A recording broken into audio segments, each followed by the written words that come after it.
Hello guys, magandang hapon po.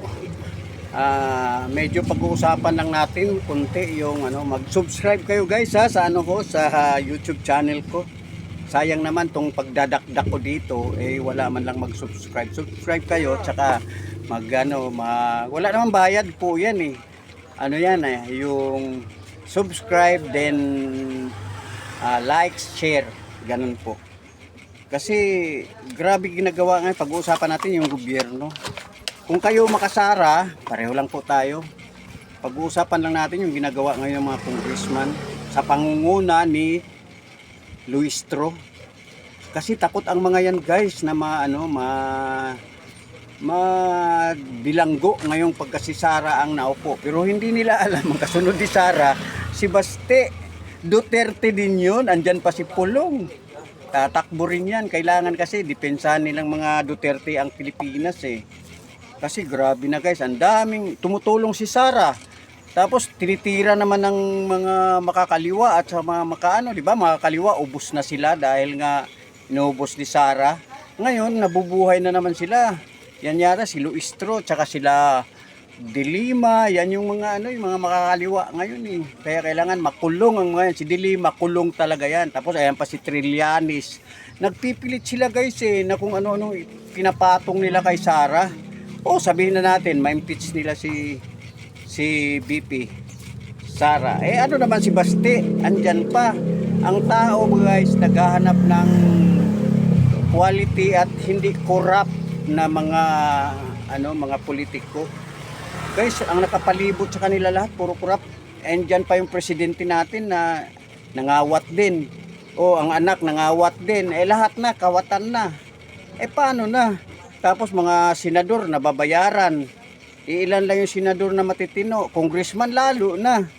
Kaya dapat tanggalin talaga yung mga congressman yan. Pasakit lang pasakit lang sila sa bayan natin eh.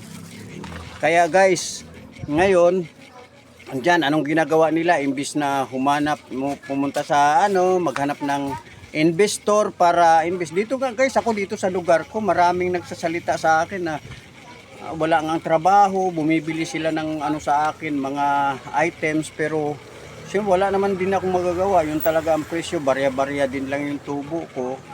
So, yun lang ang maibibigay ko sa kanila. Sinasabi ko rin na bagsak ang gobyerno natin ngayon, wala talaga. Marami sa amin dito walang trabaho. Yung iba nagnanakaw na lang. Ako nga, ilang cellphone na nawala sa akin dito. Ilang wire na makakapal ang nawala dito sa akin. Kaya nakatago na lahat ng wire ko. Pati super kalan ko na nakadisplay dyan. Wala na. Hinana na. Kaya yung mga barangay, paikot-ikot. So hindi naman matsambahan yung mga kawatan.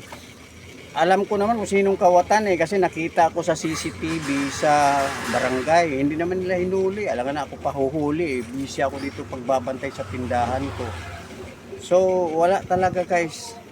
Pag si Sara na ang uupo, tiyak matutuloy na naman yung tukhang. Tuloy niya yung tukhang para dito sa amin. Ang daming adik. Daming adiktos. Kaya kailangan talaga mawala lahat yan. Pag si Sara, tuloy niya yung tukhang ni Tatay Digong.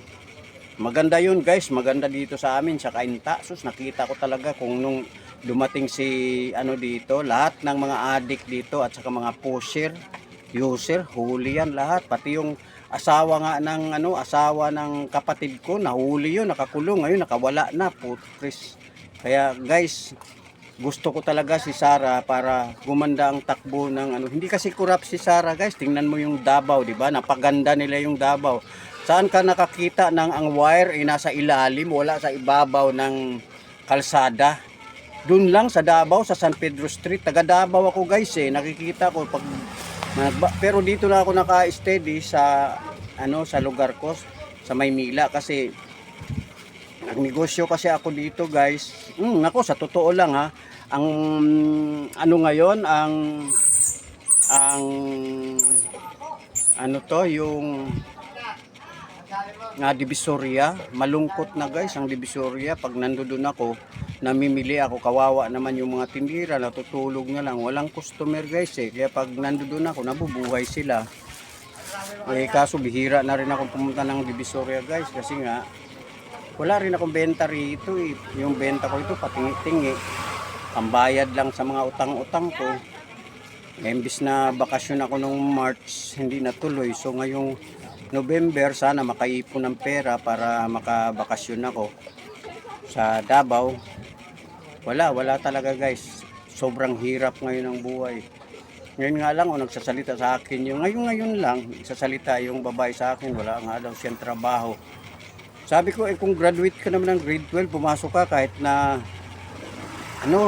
hindi daw siya namimili. Kasi bumili sila sa akin ng mga gamit sa bahay. Yung mga, kasi panggamit sa, mga hardware kasi maliit sa akin guys. Yung mga maliliit lang.